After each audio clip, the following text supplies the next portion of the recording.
রাজ্যের সংবাদপত্র জগতে উন্নত লক্ষ্যে এগিয়ে নিয়ে যাবার ক্ষেত্রে নিবেদিতকে সম্মান জানাতে পেরে আমরা অত্যন্ত গর্ববোধ করছি।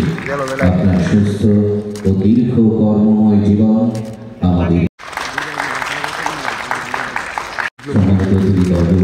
শংসাপত্র তুলে দিচ্ছে বরিষ্ঠ সাংবাদিক মহোদয়দের হাতে। আজ সংবর্ধনা দিচ্ছে শ্রী সুপ্রিয় দত্ত, শ্রীমতী চিত্রা রায়, শ্রীমতী পাল মহোদয়।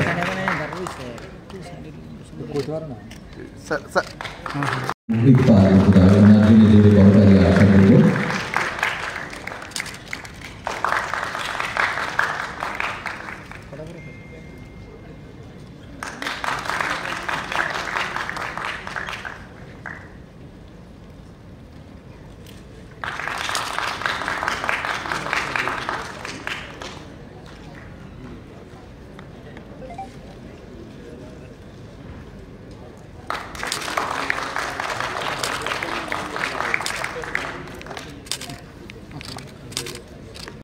कोई तो ना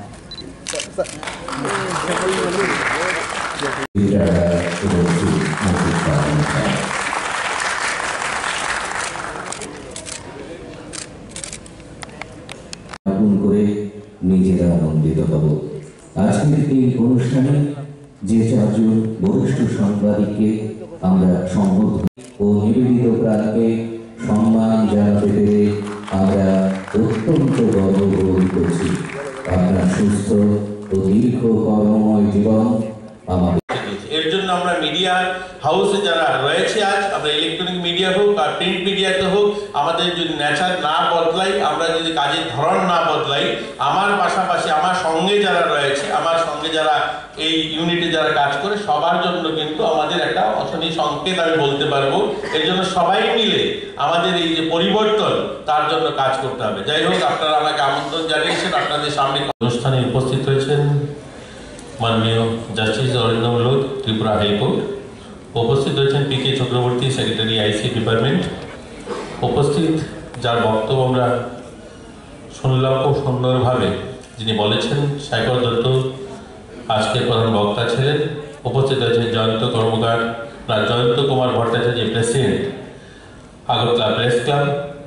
আর যারা সম্বর্ধিত হলেন তিনজন বরিষ্ঠ সাংবাদিক সহ এখানে যারা এই হলে বিভিন্ন সাংবাদিকরা রয়েছেন, বরিষ্ঠ সাংবাদিক সহ ছাত্রছাত্রী যারা রয়েছে, সকলকে আমি শুভেচ্ছা জানিয়ে এক দুটো কথা বলি। শেষ করতে রয়েছে ওনাদের সঙ্গে যখন কথা হয়, আমি বলি অন্যান্য রাজ্যে, আমরা বড় রাজ্যগুলোতে যেভাবে দেখি, আমরা প্রেস কলোনি দেখি বা মিডিয়াদের জন্য কলোনি দেখা যায়, সোসাইটি দেখা যায়, মিডিয়াদের জন্য একটা এরিয়া ডেডিকেটেড থাকে যেখানে মিডিয়া হাউসগুলো চলে, সেখান থেকে অপারেট করে।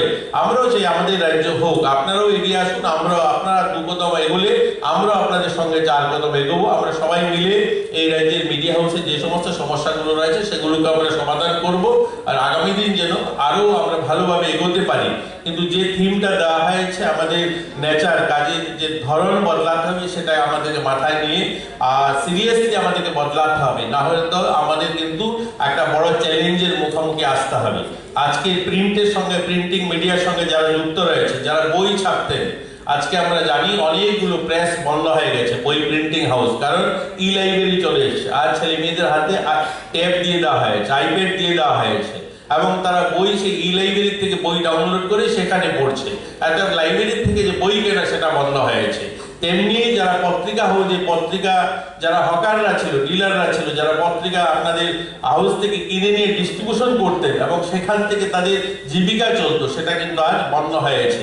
আর যদি বন্ধ না হয়ে থাকে, আগামী দিন সেটা বন্ধ হয়ে যাবে, কারণ অনলাইন পত্রিকা মানুষ পড়বে, ওই কাগজের সেই 5টা কাগজ হাতে নিয়ে ঘুরবে না, সবাই অনলাইন পত্রিকাটা দেখবে। আপনার হয়তো পত্রিকা হাউস বেঁচে থাকবে, কিন্তু ওই রাস্তায় যে হকার যে পত্রিকাটা বিক্রি করতো, একটা দোকান লাগিয়ে বা বাড়ি বাড়ি দিত, সেটা কিন্তু বন্ধ হয়ে যাবে। এর জন্য এখন থেকে আমাদের এগিয়ে যেতে হবে। আমি একদম আর একটা ছোট্ট ঘটনা বলে শেষ করব। আমাদের সবার হাতে ফোন আছে, দেখবেন এরকমই আমাদের এই যে ক্যামেরা এই যারা ইউজ করছে, এক সময় আমাদের কোডাক ক্যামেরা, পৃথিবীতে যতগুলো ক্যামেরা কোম্পানি ছিল তার মধ্যে অন্যতম একটা কোম্পানি হচ্ছে কোডাক ক্যামেরা কোম্পানি। যখন এই ডিজিটাল ক্যামেরা চলে আসলো, কোডাক ভাবলো যে যেহেতু বাজারের একটা বড় শেয়ার আমার কাছে রয়েছে, বাজারে যত ক্যামেরা বিক্রি হয় তার প্রায় 60% ক্যামেরা আমি বিক্রি করি, আমাকে বদলাতে হবে না, আমার ছাড়া হয়তো এই পৃথিবী ক্যামেরা বাজার চলবে না।